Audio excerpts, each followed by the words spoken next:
നമ്മുടെ മൊബൈലിനൊരു പാസ്വേഡ് അല്ലെങ്കിൽ പാറ്റേൺ എല്ലാം കൊടുത്താൽ നമ്മൾ സാധാരണ ചിന്തിക്കുക ഇത് സേഫ് ആയിരിക്കുന്നു, നമ്മുടെ ഫോൺ ഇനി ആർക്കും ആക്സസ് ചെയ്യാൻ സാധിക്കില്ല എന്നെല്ലാമാണ്.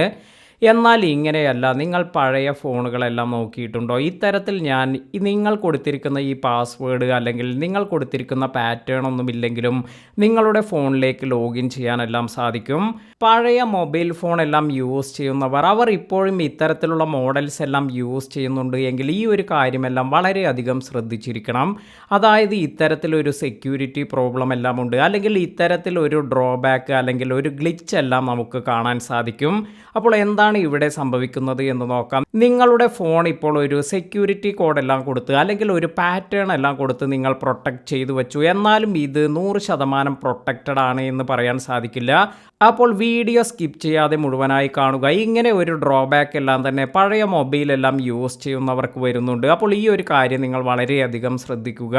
ഇത് എക്സ്പ്ലെയിൻ ചെയ്യുന്നതിന് ഇപ്പോൾ ഞാൻ ഇവിടെ എൻ്റെ റെഡ്മി നോട്ട് 5 പ്രോ എന്ന മൊബൈലാണ് യൂസ് ചെയ്യുന്നത്. ഇപ്പോൾ നിങ്ങൾക്ക് കാണാം ഇവിടെ ഞാൻ ഈ ഒരു പാസ്വേഡ് എല്ലാം മറന്നുപോയി എന്ന് കരുതുക. ഇത്തരത്തിൽ ഈ പാറ്റേൺ ലോക്ക് എല്ലാം കൊടുത്തിരിക്കുന്നു. ഇങ്ങനെ നമുക്ക് ഈ പാറ്റേൺ ലോക്ക് ഒന്നും തന്നെ ഓർമ്മയില്ല. അപ്പോൾ ഇത്തരത്തിലെല്ലാം വരുമ്പോൾ നമുക്ക് കാണാം ഇവിടെ ഫോൺ ഹാസ് ബീൻ ലോക്ക്ഡ് എന്നെല്ലാമാണ് കാണിക്കുക. തെറ്റായി കുറച്ചു നേരം കൊടുക്കുകയെല്ലാം ചെയ്യുകയാണെങ്കിൽ അതിനുശേഷം നമുക്ക് ഇത്ര സെക്കൻഡ് എല്ലാം കഴിഞ്ഞതിന് ശേഷം മാത്രമാണ് ഇത് വീണ്ടും ട്രൈ ചെയ്യാനുള്ള ഓപ്ഷൻ എല്ലാം ലഭിക്കുക. അപ്പോൾ എങ്ങനെയാണ് നമുക്ക് ഇത്തരത്തിൽ ഈ പാസ്വേഡ് എല്ലാം മറന്നുപോയി എങ്കിൽ ഇത് നമുക്ക് അൺലോക്ക് ചെയ്യാൻ സാധിക്കുക, അല്ലെങ്കിൽ നമുക്ക് ഈ ഒരു ഫോൺ പിന്നീട് യൂസ് ചെയ്യാൻ സാധിക്കുക? അപ്പോൾ ഇതിനെക്കുറിച്ചാണ് പറയുന്നത്. ഇതിന് ഇപ്പോൾ ഇവിടെ നിങ്ങൾക്ക് കാണാം ഇപ്പോഴും ഈ ലോക്ക് എല്ലാം ഉണ്ട്. അപ്പോൾ ഇതിനായി നമ്മൾ ചെയ്യുന്ന കാര്യമെന്ന് പറയുന്നത് ഈ ഒരു വോളിയം അപ്പ് ബട്ടൺ ഇത് പ്രസ് ചെയ്യുക. അതിനോടൊപ്പം തന്നെ ഇവിടെ ഈ പവർ ബട്ടൺ വന്നിട്ടുണ്ട്. ഇത് രണ്ടും കൂടി ഒപ്പം പ്രസ് ചെയ്യുകയാണ് വേണ്ടത്.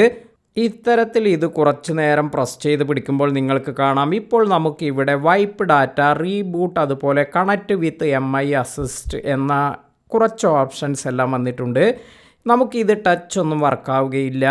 ഇങ്ങനെയുള്ള ഈ ഒരു ഓപ്ഷനിൽ വരുമ്പോൾ വോളിയം അപ്പ് ബട്ടൺ അല്ലെങ്കിൽ വോളിയം ഡൗൺ ബട്ടൺ എല്ലാം യൂസ് ചെയ്ത് വേണം നമുക്ക് ഇത്തരത്തിൽ മെനു എല്ലാം ചേഞ്ച് ചെയ്യുന്നതിന്.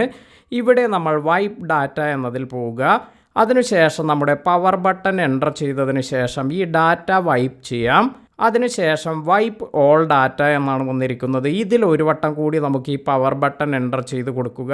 ഇപ്പോൾ നമുക്ക് കാണാം ഇവിടെ കൺഫേം വൈപ്പ് ഓൾ ഡാറ്റ എന്ന് വന്നിട്ടുണ്ട്.